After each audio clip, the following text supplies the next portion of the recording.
There's a photo from January 21st, 2025 that most people saw and completely misread.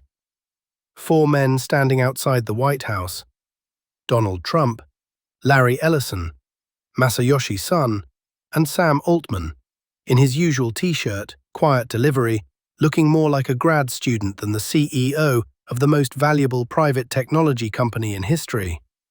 Behind them, a pledge: $500 billion to build AI infrastructure across America. The number was so large that reporters called their editors to confirm it wasn't a typo. By the end of this video, you'll understand something most people watching OpenAI completely missed: that at the exact moment the company looked most unstoppable, Altman was making the most constrained choices of his career, and why that contradiction tells you more about where AI is actually going than any announcement ever could. The last thing I'll show you changed how I think about this entire story, so stay with me. Alright, let's get into it. Here's the part nobody talks about when a company raises $40 billion. On March 31st, 2025, OpenAI announced the largest private tech fundraise in recorded history. $40 billion, led by SoftBank, at a $300 billion post-money valuation. The headlines were triumphant. The numbers were staggering. 500 million people using ChatGPT every week. More than 2.5 billion messages sent per day across OpenAI's tools, including 330 million per day in the United States alone. That's roughly one AI message per American every single day. From the outside, it looked like total dominance. From the inside, it was the beginning of a harder problem. Buried in that SoftBank deal was a condition. The full $30 billion tranche was contingent on OpenAI completing a corporate restructuring by end of 2025 or early 2026. The money came with a clock, and a $300 billion valuation doesn't expand your room to maneuver. It shrinks it. Every product delay, every governance dispute, every competitor breakthrough now gets measured against that number. The higher you go, the shorter the leash. So what did Altman actually do at the peak of OpenAI's external power? He called a code red. The AP and the Wall Street Journal both reported it. Altman urgently redirected resources toward improving ChatGPT and told his teams to delay other product development. That one word, delay, is the tell. You don't delay things when you're free. You delay them when you've realized something important. You can't do everything at once, and the world is watching. The most well-funded AI company in history and its CEO's first real move was to slow some things down. Okay, so that's the first revelation. But here's where it gets interesting. 6 weeks after announcing the largest fundraise in history, Altman lost a fight he didn't expect to lose. OpenAI had been pursuing a restructuring that would have moved it further toward a conventional for-profit structure, loosening the non-profit's grip. This made practical sense. Institutional investors at $300 billion don't typically want a non-profit sitting above their money. Then it didn't happen. On May 5, 2025, OpenAI announced that its non-profit would continue to, their words, oversee and control OpenAI. Not guide, not advise, control. The for-profit arm would become a public benefit corporation, but the non-profit stayed on top.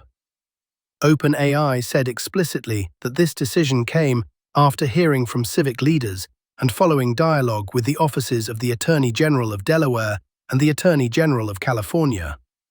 Two state-level officials helped reshape the governance of the most powerful AI company in the world.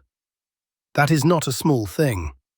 What made the pressure unbearable was what came before it.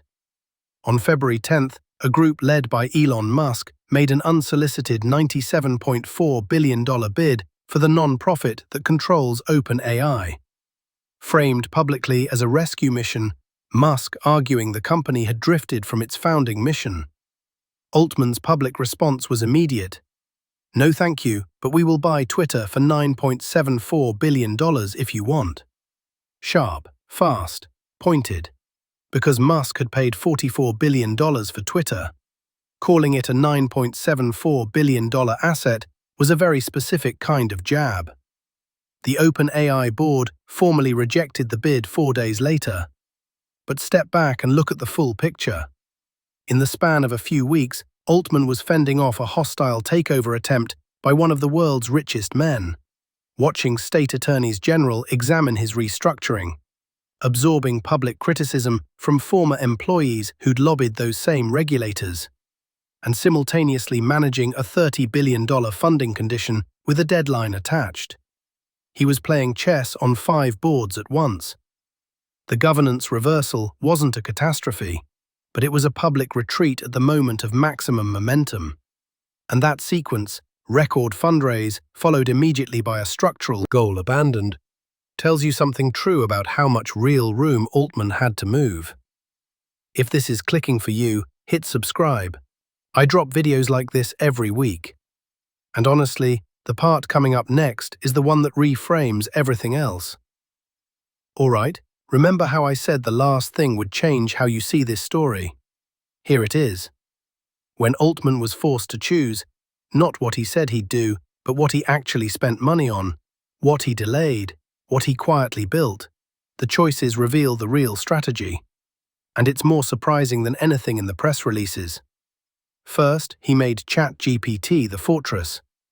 That code red wasn't just a reaction to Google's advancing AI, it was a declaration of priority.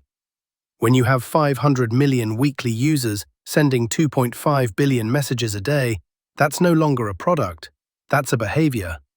You protect behaviors. Everything else waits. Second, a failed acquisition told us more than a successful one would have. In April 2025, OpenAI was in talks to buy AI coding startup Windsurf for roughly $3 billion, which would have been its biggest acquisition ever. The deal fell apart, reportedly complicated by Microsoft access concerns. Anthropic, catching wind of the talks, reportedly cut Windsurf's direct access to Claude models. The deal died, but the attempt revealed everything. OpenAI was willing to spend $3 billion not on model research, on owning the coding interface. Because the next platform battle in AI isn't about who has the best base model. It's about who owns the workflow layer where developers and knowledge workers actually do things. Even failed acquisitions reveal strategy. This one screamed it. And then there's the part Altman had been keeping quiet since 2023. On May 21, 2025, 16 days after the non-profit retained control, OpenAI announced it had acquired a hardware startup called I.O., co-founded by Jony Ive, the man who designed the iPhone, the iMac, the MacBook Air, the physical objects that defined an entire era of technology. The deal was valued at $6.5 billion. The AP reported that Altman and Ive had been collaborating privately for 2 full years before the acquisition became public. Think about what that means. While Altman was managing the board crisis, the departures of Ilya Sutskever, Jan Leica, and Mira Murati, the governance battles, the Musk bid, he was also quietly meeting with the greatest product designer alive to imagine a device that doesn't exist yet, for an AI era that hasn't fully arrived. The bet is that the screen is temporary, that if AI truly becomes infrastructure, the electricity layer of the next economy, the way Altman's intelligence age thesis argues, then laptops and browsers and app windows are just scaffolding.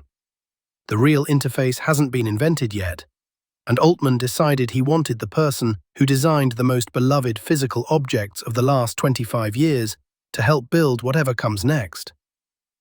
The man who called a code red to protect ChatGPT also quietly spent more than the GDP of some countries on a device that doesn't exist yet. That's not contradiction, that's a very specific theory of the future. Protect the thing people use today, win the interface of what comes next. So there you go, 3 things most people watching OpenAI from the outside completely missed. The money boxed him in, the governance fight showed his real limits, and when forced to choose, Altman chose the fortress, the workflow layer, and the long shot. simultaneously. The discipline and the audacity running side by side. The real story of OpenAI in 2025 isn't that the company got bigger. It's that at a certain scale, you can't grow your way out of the hardest question, which is, what are you actually for? And how you answer that when everyone is watching and the clock is running is the only thing that matters. If this video gave you a new frame on what's actually happening in AI right now, share it with someone who's following this space, and subscribe so you don't miss what's coming next. Because the story isn't over, not even close.